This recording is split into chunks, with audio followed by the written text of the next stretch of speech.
Good morning students, welcome all of you. Today we will discuss sample method of data collections. Census method हम already discuss कर चुके हैं. आज हमारा जो टॉपिक ऑफ डिस्कशन रहेगा वो रहेगा sample method of data collection. कि सैंपल मेथड के थ्रू हम लोग डाटा कलेक्ट कैसे करते हैं. देखिए स्टूडेंट्स, जब हमारा इन्वेस्टिगेशन एरिया, ये मैंने सर्कल लगाया मैंने, ये मेरा इन्वेस्टिगेशन एरिया है. इसके अंदर बहुत सारी आइटम्स हैं, बहुत ज्यादा आइटम्स हैं और it is very difficult to collect data from every item. सभी से डाटा कलेक्ट करना बड़ा डिफिकल्ट है. एरिया बहुत बड़ा है और जितनी आइटम्स हैं मोस्टली वो क्या है, सिमिलर नेचर की हैं. मतलब एक जैसा नेचर है, होमोजेनियस आइटम है लगभग. तो इन्वेस्टिगेटर क्या करेगा, इन्वेस्टिगेटर्स इनमें से कुछ आइटम्स को सिलेक्ट कर लेगा. मान लो ये 10,000 या 1000 आइटम्स हैं, यहां से डाटा कलेक्ट करना था. तो इन्वेस्टिगेटर ने क्या किया, यहां से 1000 में से 100 आइटम सिलेक्ट कर ली और ये 100 आइटम से डाटा कलेक्ट करके और उसके बेस के ऊपर अपने कंक्लूजन, अपना रिजल्ट तैयार करेगा. That means he is using sample method of data collections.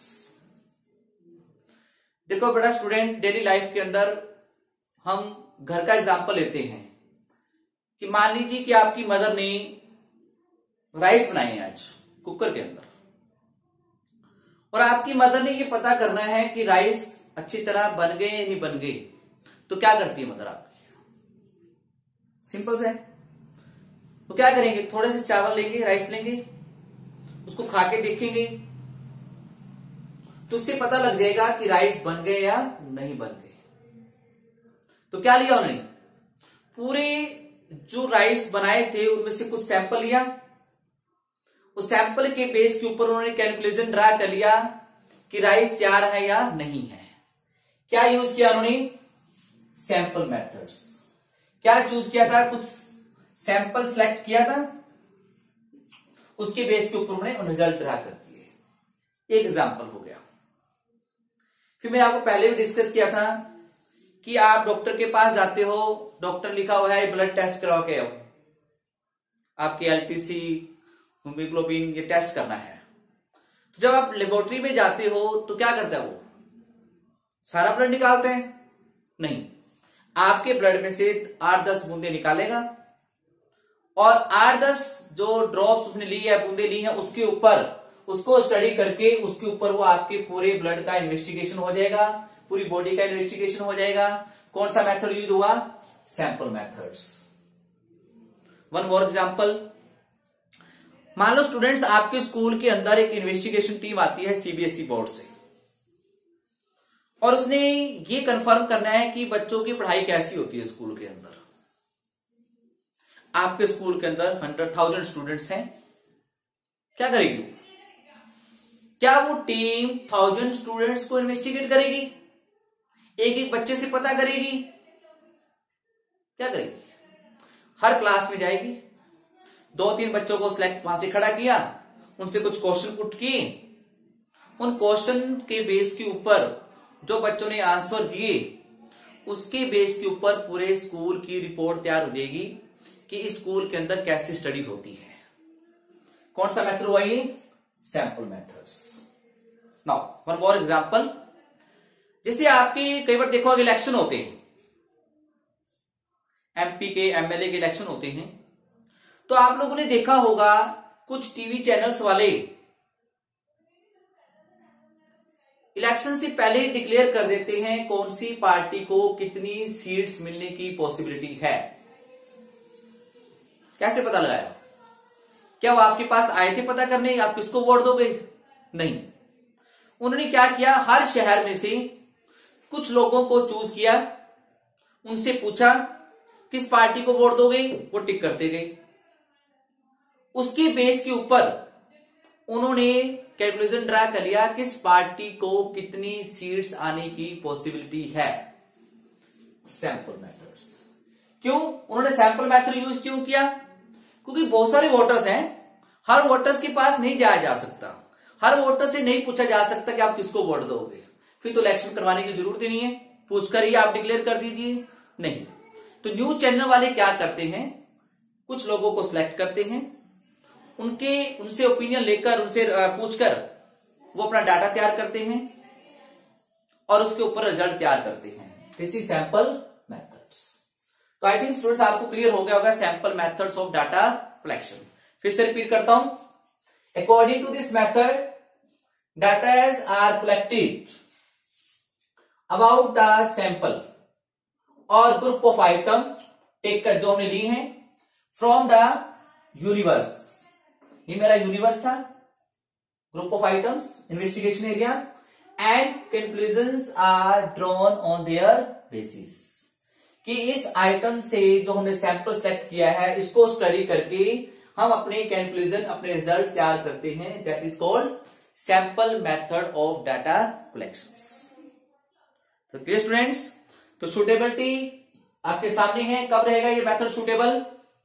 When size of the universe is very large, universe बहुत बड़ा है, it is very difficult to collect data from each item, then we use sample methods. When all item of the universe are mostly similar, homogeneous हैं, मतलब जब सारी item similar natures की हैं तो हम सैंपल सेलेक्ट करके डाटा कलेक्ट कर लेते हैं। ब्लड हमारा एक जैसा होता है तो हमें सैंपल से काम चल जाएगा। When more accuracy is not required, जब हमें ज्यादा शुद्धता की जरूरत नहीं है, हमारा जो इन्वेस्टिगेशन का पर्पज है उसके अंदर एक्यूरेसी की रिक्वायरमेंट कम है, तो ये मेथड चलेगा। When extensive study is not required, यानी जस्ट हमने सिर्फ एक ही पर्पज है, हम कुछ एक्स्ट्रा इन्वेस्टिगेशन नहीं चाहते हैं, कुछ रिलेटेड इंफॉर्मेशन नहीं चाहते हैं, ठीक है, then this method is useful. Clear students? तो आई थिंक जो अब तक हमने सुना, मैंने आपको बताया, उससे आपको इसकी मेरिट्स, इसके अंदर जो मेरिट्स हैं, जो इसके अंदर कैरेक्टरिस्टिक्स हैं, आपको समझ आ गई होंगी। सबसे पहली बात, inexpensive. This method is very inexpensive, मतलब इस मेथड के अंदर डाटा कलेक्ट करने में ज्यादा कॉस्ट नहीं आएगी। क्यों नहीं आई? कॉस्ट क्यों नहीं ज्यादा आ रही? Because we are not getting data from each and every item, some items are selected. तो इसके अंदर हमारा कॉस्ट भी कम आएगी, टाइम भी कम लगेगा, एफर्ट्स भी कम लगेंगे। तो मैंने क्या लिख दिया? दिस मेथड इज इनएक्सपेंसिव, मतलब लेस एक्सपेंसिव है। Useful for large investigation means by using this method data can be collected from covering large area। मतलब फतेहाबाद के अंदर आपने पता लगाना है लोगों का आईक्यू लेवल कैसा है, इंटेलिजेंसी। तो फतेहाबाद की पॉपुलेशन 2 लाख है, सबके पास तो नहीं जाओगे आप। फतेहाबाद शहर के अंदर हर कॉलोनी में से जितनी कॉलोनीज हैं, 2-2, 3-3 लोगों से कुछ क्वेश्चन पुट करके आप लोग क्या पता लगा लोगे फतेहाबाद लोगों का आईक्यू लेवल कैसा है। तो आपने क्या किया? पूरा फतेहाबाद कवर कर लिया bye sample methods, large area.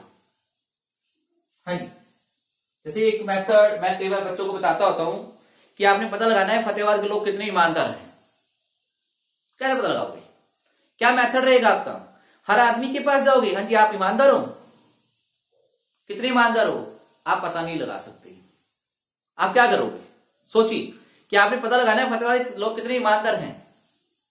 होता है सर्वे कई बार। तो क्या करेगी जो इन्वेस्टिगेशन टीम होगी, मान लो वो आपके पपिया पार्क के पास चेक कर लेते हैं। क्या करेंगे वो? आप जा रहे हो, आपके आगे कोई जा रहा है, वो जानबूझकर आगे वाला पर्सन एक पर्स गिराता है, गिरा दिया, सामने कैमरा लगा हुआ है, आपको नहीं पता, रिकॉर्डिंग हो रही है। ठीक है। तो आपने पर्स देखा गिरा हुआ, आपने उठाया, आपने वापस कर दिया, ठीक, यानी ऑनेस्ट हो गए। तो मान लो वैसे 10 लोगों पे करेंगे, हर जगह अलग अलग जगह पे करेंगे, तो 10 में से अगर 7 लोग पर्स को वापस कर देते हैं और 3 लोग नहीं करते हैं, वापस ले लेंगे, वो कैमरा चल रहा, रिकॉर्डिंग है, जाने देंगे उसको। तो यहां से स्टूडेंट्स आपको क्लियर हो जाएगा कि 10 में से 7 मतलब 70%, फतेहाबाद के अंदर 70% ऑनेस्टी है।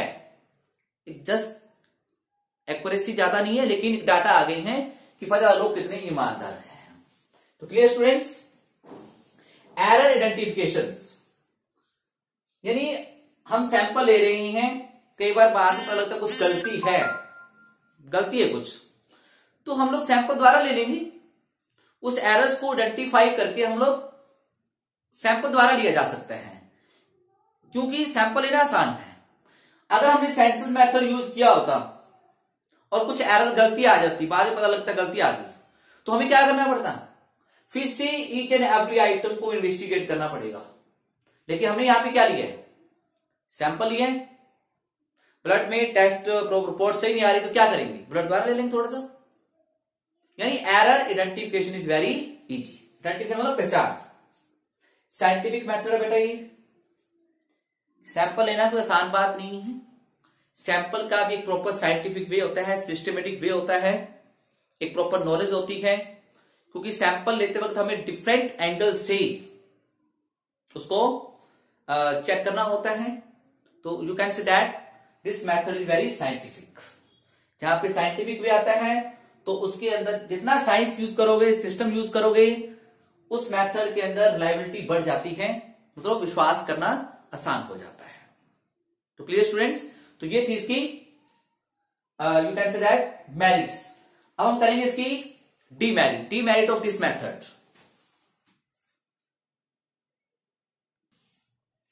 हाँ जी स्टूडेंट्स, तो मैं मेरिट्स के बाद डीमेरिट्स को डिस्कस करता हूं कि what are the demerits of this method. कुछ डीमेरिट्स हैं इसके अंदर। सबसे पहले डीमेरिट्स क्या है, पार्शियलिटी, कि मेथड पार्शियल है, मतलब कंप्लीटली इम्पार्शियल नहीं है, इसके अंदर पार्शियलिटी हो सकती है, भेदभाव हो सकता है। कैसे, मतलब सैंपल सेलेक्ट करना है हम लोगों ने और इन्वेस्टिगेटर अपनी इच्छा से सैंपल सेलेक्ट कर लेता है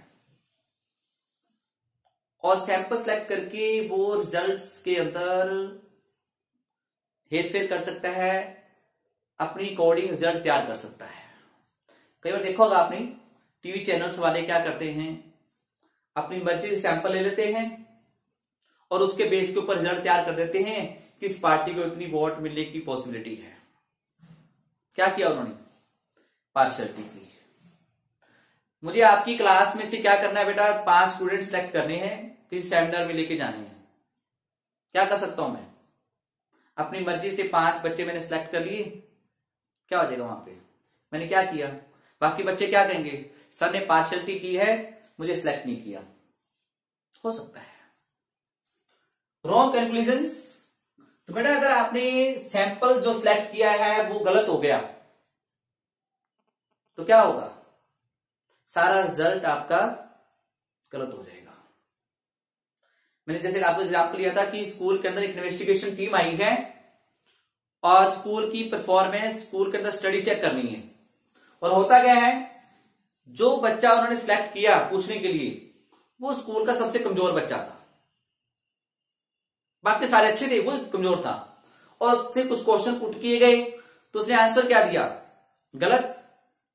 अब टीम क्या सोचेगी, सारे बच्चे ऐसे हैं, तो रिजल्ट क्या हो गया हमारे, रॉन्ग कंक्लूजन आ गए। हो सकता है सैंपल गलत हो सकता है। डिफिकल्ट टू सिलेक्ट सैंपल, मैं बता रहा हूं कि सैंपल सिलेक्ट करना आसान बात नहीं है। जैसे ब्लड की बात मैं कर रहा था, ब्लड आपने टेस्टिंग करनी है, आपने देखा होगा ब्लड कहां से लेना है, कभी हाथ फिंगर से लेते हैं, कभी वो यहां से लेते हैं, कभी कहां से लेते हैं, तो सैंपल सिलेक्ट करना आसान बात नहीं है, ठीक है। वेरी डिफिकल्ट टास्क होता है सिलेक्ट सैंपल्स। वो सैंपल जो सिलेक्ट हुआ है वो क्या होना चाहिए, रिप्रेजेंटेटिव होना चाहिए।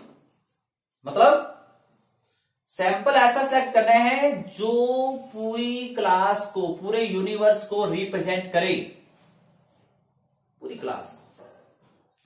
एक और एग्जांपल लेता हूं, मानो मैंने आपकी क्लास में से 50 की क्लास में से 5 स्टूडेंट सिलेक्ट करने हैं, तो लेके जाना है, सेमिनार है, ठीक है। तो नेचुरल बात है, मैंने 5 स्टूडेंट सिलेक्ट कर लिए, अपनी इच्छा से सिलेक्ट कर लिए। जब सेमिनार में लेके गया, उन्होंने परफॉर्मेंस अच्छी नहीं दी, तो क्या रिजल्ट आएगा कि इस स्कूल की ये क्लास के बच्चे अच्छे नहीं हैं। अब रीजन क्या रहा कि ये जो बच्चे सिलेक्ट हुए हैं ये प्रॉपर रिप्रेजेंटेटिव नहीं थे। जो इंटेलिजेंट बच्चे थे वो तो मैं लेके नहीं गया, या मैं सारे के सारे बॉयज ले गया, गर्ल्स को लेके नहीं गया, तो इससे क्या नजर आएगा, उन लोगों को पता लगेगा कि इस क्लास के अंदर बॉयज हैं सारे, गर्ल्स तो है ही नहीं है। रीजन क्या है कि प्रॉपर रिप्रेजेंटेटिव नहीं था। तो सैंपल कैसा होना चाहिए बेटा, सैंपल ऐसा सिलेक्ट करना है आप लोगों ने जो पूरा प्रॉपर रिप्रेजेंटेटिव हो, जो पूरे यूनिवर्स को रिप्रेजेंट करे। मान लो अगर हम लोगों ने स्टील प्रोडक्शन देखना है इंडिया के अंदर, स्टील का प्रोडक्शन, अगर उसके अंदर हम टाटा को सिलेक्ट नहीं करेंगे तो क्या देश की प्रॉपर रिपोर्ट आएगी, नहीं आएगी। तो I mean to say that sample should be proper representative, ठीक है बेटा। These are some demerits of this methods. तो ओके बेटा स्टूडेंट्स, इस लेसन को हमने करना है। नेक्स्ट टॉपिक रहेगा हमारे पास, तो हम डिस्कस करेंगे टाइप्स ऑफ सैंपलिंग, यानी सैंपल लेने के भी अलग अलग मेथड्स होते हैं, वो हम नेक्स्ट टॉपिक में डिस्कस करेंगे। Okay students.